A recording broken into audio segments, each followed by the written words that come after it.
Aujourd'hui, notre espérance de vie augmente d'année en année, si bien qu'on atteint jusqu'à 85 ans en moyenne.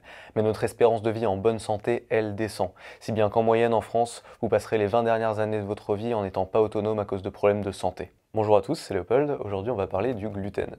Le gluten, c'est un sujet dont pas mal de gens se foutent, et même moi d'ailleurs, avant de me renseigner pour cette vidéo, je pensais pas que c'était vraiment important. Le gluten, c'est un peu le problème des bobos parisiens qui savent plus quoi faire pour se rendre intéressant. Et moi, cette explication à base de bobo qui se la pète, je la trouvais tout à fait pertinente, et d'ailleurs elle m'a bien suffi, ce qui fait que j'ai directement rangé le problème gluten dans la case rien à péter. Et cette case, elle est vraiment remplie de trucs. Mais à un moment, je suis tombé sur ce livre, Gluten, comment le blé nous intoxique, de Julien Vénesson, et j'ai immédiatement déplacé le problème gluten dans la case future vidéo.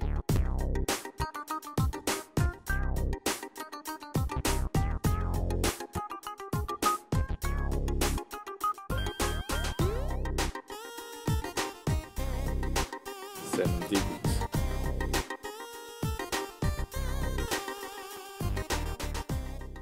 Le gluten, c'est une protéine qui est présente dans le blé. On la trouve aussi dans le kamut, l'avoine, le seigle, l'orge et l'épeautre. Et donc aussi tous leurs produits dérivés comme le pain, les pâtes, etc. L'avantage de cette protéine, c'est qu'elle colle beaucoup. C'est ça qui fait que la pâte à pain est élastique et que quand on la met à cuire, ça crée une mie qui est très aérée et très agréable à manger. Le gluten, c'est bon et ça donne du volume. Et comme on n'en mesure pas les risques, on a tendance à en mettre partout, et notamment dans les produits industriels. Voilà, maintenant qu'on sait ce que c'est le gluten, on va essayer de faire un peu d'histoire. Pourquoi le gluten qui est présent dans notre alimentation depuis des milliers d'années est devenu un problème qui touche de plus en plus de monde.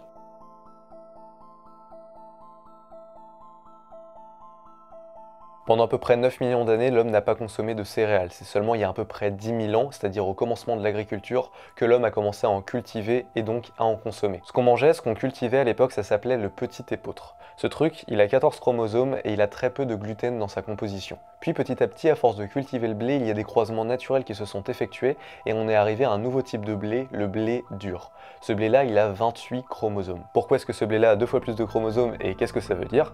Et en fait, c'est tout simplement parce que le blé est une plante polyploïde. En gros, à force de croisement, elle peut combiner son matériel génétique et donc les gènes s'additionnent au lieu de rester toujours au même nombre, ce qui crée une plante plus complexe. Plus une plante est complexe, plus il y a de chances qu'il se produise des mutations. Et plus il y a de chances qu'il se produise des mutations, plus la plante est difficile à digérer pour nous. Puis encore une fois, au fil des années, à force de cultiver le pain, il y a eu des croisements naturels qui se sont faits, c'est bien qu'on est arrivé au blé tendre. Le blé a 42 chromosomes, celui du pain. Enfin celui du pain du 19e siècle. Oui, parce que ce blé-là, qui était celui de nos grands-parents, il avait certes plus de gluten dans sa composition, il était certes plus complexe que les premiers blés qu'on a consommés, mais il posait pas vraiment de problème. Mais alors pourquoi est-ce que ce blé aurait changé depuis cette époque-là alors qu'il n'y a aucune raison apparente? Est-ce que la thèse des bobos qui s'emmerdent se vérifie? Eh bien non, il y a bel et bien un événement qui s'est produit assez récemment et qui a changé du tout au tout le blé qu'on mange aujourd'hui.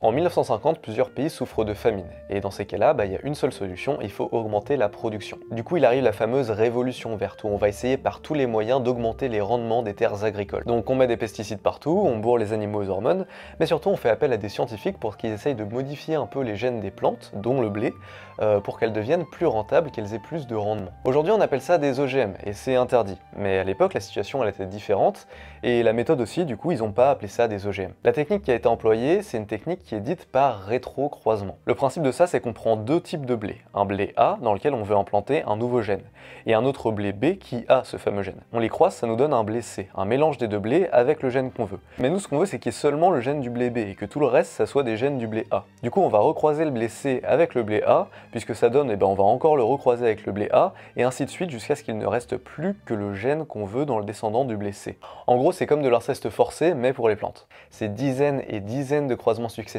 avec différents types de blé d'ailleurs, ils aboutissent à des mutations. En fait, on ne peut pas totalement contrôler les changements, et il y a à peu près 5% du génome qui est incontrôlable et qui peut muter. Et justement, dans le blé, il apparaîtrait que c'est la protéine du gluten qui a muté et qui la rendrait indigeste car ce n'est plus la même protéine. Et voilà, c'est donc ce nouveau blé qu'on mange. Ce blé à 42 chromosomes qui est un OGM, qui a 3 fois plus de gluten qu'avant et en plus de ça un gluten qui a muté, ce qui fait que notre corps ne peut pas l'assimiler correctement. Et c'est normal que notre corps ne puisse pas l'assimiler. Le changement il date d'il y a moins de 50 ans, donc évidemment que le corps il n'a pas eu le temps de s'adapter. C'est un changement radical qui s'est fait dans la précipitation, dans un moment de crise où il fallait absolument sauver des gens et où on n'avait pas forcément le temps de réfléchir aux conséquences.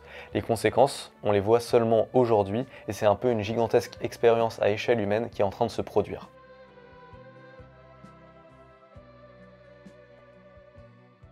Du coup, c'est quoi les effets de ce gluten sur notre corps? Pour les gens qui sont totalement intolérants au gluten, le gluten à l'ingestion, il a des propriétés antigéniques. C'est-à-dire que le corps va le considérer comme un corps étranger, un corps toxique qu'il va falloir enlever. Et du coup, il va envoyer des anticorps pour l'enlever. C'est cette réaction qui va provoquer des inflammations dans l'intestin et donc fragiliser l'intestin. Le gluten, il a aussi une autre propriété, c'est qu'il augmente la production de zonuline. La zonuline, c'est une hormone qui augmente la perméabilité de l'intestin. Et du coup, quand elle est produite en trop grande quantité, eh bien l'intestin, ça devient une vraie passoire qui laisse passer n'importe quoi dans le sang. Et pour certaines personnes qui sont prédisposées, eh bien ça peut créer des maladies auto-immunes. Il y a 1 à 3% de la population mondiale qui est touchée par ça, donc l'intolérance totale au gluten. Et ce chiffre, il augmente petit à petit. Mais il y a aussi seulement 20% des personnes qui sont touchées par ça, qui sont au courant qu'ils le sont. Mais ça, tout le monde en est à peu près conscient qu'il y a des gens qui sont totalement intolérants au gluten et qui ne peuvent absolument pas en manger. Mais du coup, nous, ce qui nous intéresse, c'est les autres, c'est les gens qui n'ont pas spécialement de problème, pas spécialement de maladie de base. Eh bien, il y a autre chose que l'intolérance au gluten, il y a la sensibilité au gluten. La sensibilité au gluten se manifeste par des symptômes comme l'irritabilité, des indigestions, des ballonnements, des fatigues chroniques, du mal de crâne, des diarrhées, des douleurs articulaires et plein d'autres trucs en fait. Ce qui va se passer, c'est que comme on l'a vu, l'intestin il va devenir plus perméable à cause du gluten et donc il va laisser passer des toxines dans le sang. Ces toxines, elles vont créer une réponse immunitaire plus globale. Ça va pas nous créer des grosses maladies comme les maladies auto-immunes, tout simplement parce qu'on n'est pas prédisposé dans nos gènes, mais ça va quand même créer des maladies. Également, comme l'intestin est plus perméable, c'est une vraie passoire et du coup il va moins bien digérer, il va moins bien assimiler les nutriments qui lui sont donnés. Ça, couplé au fait qu'il a été montré que le gluten était responsable d'une détérioration de la flore intestinale, donc qui se charge normalement de l'assimilation des nutriments que l'on mange.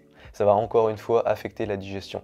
De plus, le gluten il est très compliqué à digérer, voire impossible, du coup il va occasionner des ballonnements. Le nombre de personnes touchées par la sensibilité au gluten, elle irait de 10 à 35%.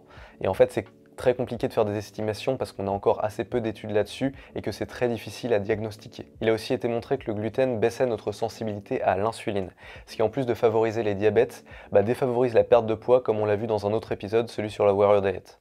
Bon, en conclusion, est-ce qu'il faut arrêter de manger du gluten? Bien, il y a de plus en plus de maladies, notamment les maladies auto-immunes, où il est prescrit d'arrêter le gluten. Et dans ces cas-là, oui, il faut absolument arrêter le gluten, car il est montré que c'est un facteur qui favorise l'apparition de ces maladies. Maintenant, si on n'est pas malade, c'est juste un gros choix à faire. Le gluten, ça va être un gros problème de société pendant les années qui vont venir. L'auteur du livre, il soutient que ce que le gluten fait à nos intestins, c'est responsable de pas mal de maladies qu'on a dans la vie de tous les jours. Et en tout cas, tout laisse à penser que ça serait mieux si on n'en mangeait pas. Et même si on n'est pas sensible, eh bien ça nous éloigne de tous les problèmes qu'on pourrait développer par la suite vis-à-vis de ça. La sensibilité au gluten, c'est un problème qui va toucher de plus en plus de gens dans les années à venir. Sachant que même sans y être sensible, le gluten affecte déjà les intestins et affecte déjà la digestion. Personnellement, ça va faire à peu près un mois que j'ai arrêté totalement le gluten et je me sens effectivement mieux. Après, je sais pas s'il y a un effet psychologique derrière tout ça, c'est sans doute le cas, mais voilà. Pour ce qui est du régime sans gluten, ça a le mérite d'être simple, hein. C'est tout ce qui ne contient pas du gluten. Donc il faut se méfier un peu des céréales, genre le blé et tout ça.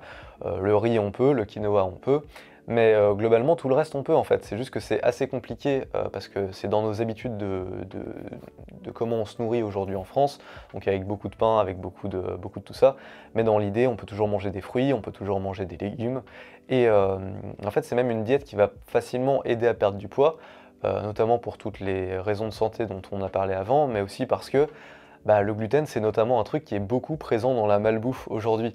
Et du coup, si on enlève le gluten, on enlève la quasi-totalité de la malbouffe qui fait qu'on prend du poids facilement. Mais bon, faites quand même attention parce que dans les rayons sans gluten, il y a des trucs qui sont bien emballés en verre avec des feuilles et tout, mais qui sont bourrés de sucre, qui ont un indice glycémique très élevé. Et dans ces cas-là, moi je dis qu'il faut quand même mieux manger du gluten que de manger ces trucs-là. Mais bon, ça on le verra dans un autre épisode. Après voilà, encore une fois, même si ça me semble être un sujet assez important, paniquez pas si vous en mangez, hein. Clairement, même si moi j'ai totalement arrêté ma consommation, c'est pas la peine de psychoter non plus. Rien que réduire sa consommation un petit peu, c'est déjà pas mal. Et puis même si c'est pas le cas, c'est pas la fin du monde. Donc voilà, c'était mon résumé du livre Gluten, comment le blé moderne nous intoxique de Julien Vénesson.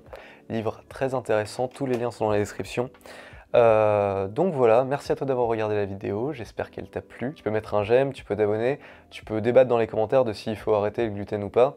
Et je t'encourage aussi à partager la vidéo parce que c'est un problème qui touche quand même beaucoup de gens et qui encore aujourd'hui n'est pas très bien vu, hein. C'est-à-dire que clairement les gens s'en foutent un peu et on peut pas leur en vouloir. Donc voilà, donc je t'encourage à partager la vidéo pour que les gens se méfient un peu plus du gluten en tout cas, ou que les esprits s'ouvrent un peu à ce problème-là. Donc voilà, je te dis merci pour tout et je te dis à la semaine prochaine pour une nouvelle vidéo.